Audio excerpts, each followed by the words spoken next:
What's up, guys? What's up, guys? Third time is the charm. Happy Sunday.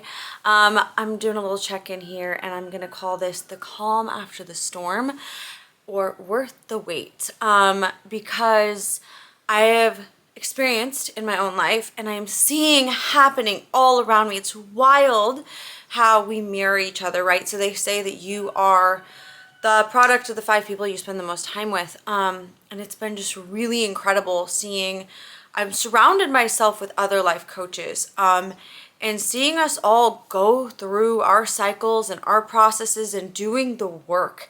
Iron sharpens iron, and as we are together, encouraging one another, bringing to light the same truths that we know to be true over and over again, and growing through them together, it's been such a cool experience. But from the point of view where I am now, I am still in such a good, happy place, and I wouldn't have gotten here if I didn't sit through the storm and trust God and have moments where I was like, why are you doing this to me? Why are you allowing this to happen again? But because of the amazing men and women in my life surrounding me, supporting me, uplifting me, I have come through just such an incredible growing experience. And I'm watching my friends kind of mirror that, and multiple people in my life going through the same things. And I'm watching them all and us all together discover the rainbow at the end of the storm. Gosh, it is so worth it. If for nothing else, get through that storm to prove to yourself that you can. I'm not saying you're going to have some incredible, you're going to, just, I don't know, end up taking over the world and becoming famous, or your company is going to blow up and you're going to be financially successful for the rest of your life, or you're going to find the love of your life and have a fairy tale happily ever after. But you know what you are going to find at the end? Yourself. You're going to find yourself, and you're going to be able to sit in this sense of peace and contentment like nothing that I could possibly explain, except for to tell you to fight for it, to tell you to fight for that moment of clarity, that moment of understanding when you realize, like, I trust myself, that you realize life is happening just as it should, that you realize I can do this, whatever it is, that you sit in your purpose and realize I'm doing it.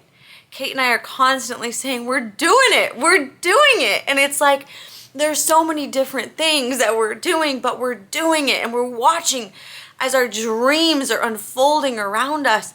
And a dream can be anything from a DM of someone saying, thank you, your message saved my relationship. Thank you, your message got me to leave an abusive situationship, or situation either, really. But your purpose and your alignment will show itself in different ways, and you'll know you're on the right path. But you have to sit through the darkest parts of yourself, and you have to face the darkest parts of yourself to get there. You have to have hard talks in the mirror and be like, I am the one continuing to allow A, B, and C. And I either choose to change or it is going to keep happening. So I just want to encourage you, whatever you're going through, whatever phase of your life you're in, to just don't give up. Don't give up. Keep pushing through. Keep those core people around you that are going to point you in the right direction.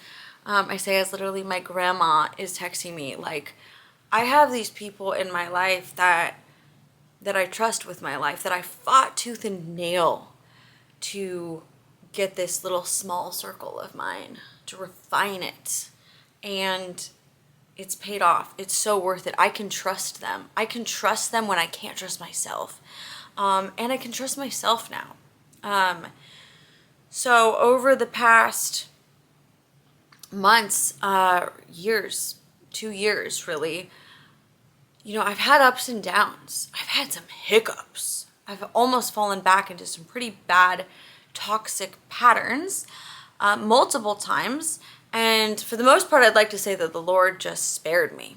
It's what it is, you know, because like I feel like I was going head in. But what Kate has brought up to me, again, surround yourself with the right people, is that I changed.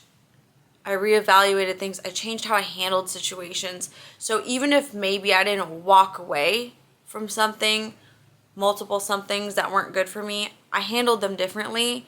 And because I was handling and I understood who I am and what I deserve, and because I put those expectations out there, those situations just removed themselves multiple times. Ladies and gentlemen, there's a lot of guys that have been with very toxic females. If you allow someone to treat you a certain way, they're gonna stick around. They love people that allow them to treat them that way because they like control and it makes them feel good. If you put your foot down and are like, I'm not gonna allow this behavior, even if you don't really have it in you at the moment to be like, I know that you're bad and you need to leave and I'm gonna block you and say goodbye on everything, but even if you are still too compassionate and still too a little bit optimistic and silver lining type of person, as long as you stick to that, this is what I deserve. I do like you. I do want you to be the best, but this is what I deserve. And if you cannot come correct with this behavior, then I don't know what to tell you. They will leave on their own. You don't even have to do anything. And if you go to the Lord and say, I don't like how and this is jobs too. If you say to the Lord, like, I don't like this job. I'm not happy in this space. I'm not happy in this living condition. He will literally, if you allow him, close doors and open new ones. And I got thrown into the deep end with my career. I got thrown into the deep end. But I asked God, like, if you want a change for me, help me. And he did. And he showed up. All I've been doing is continuing to show up. But as I look through the past couple years of my life, I have to say, I am so proud. I am so proud of myself for the decisions that I have continued to make in demanding better for myself, demanding more of myself, demanding that I be a better version of myself, that I be a better version for others, and just watching as those little tiny moves make the biggest difference. So they say 1% a day ends up making 100%, and it's so true. It's those little tiny decisions. It's that one time that you decided to be like, no, I'm not going to put up with that. Or no, I'm not going to work for that amount of money. I'm worth more. Even if it's hard to say it, just take that first step, because before you know it, you're going to be working your dream job, living in your dream place, dating your dream man or woman. Just take that first step. Have that little bit of faith in yourself, that mustard seed, and God's got you. God's got the rest. So happy Sunday. Thanks for watching. I'm just grateful. I'm grateful for this community. I'm grateful for where I am in my life. I'm grateful for the lessons I've learned, even the hard ones. And I hope that if you're watching this, you can be a little more grateful for yourself and the progress you're making today. Love you. Ciao.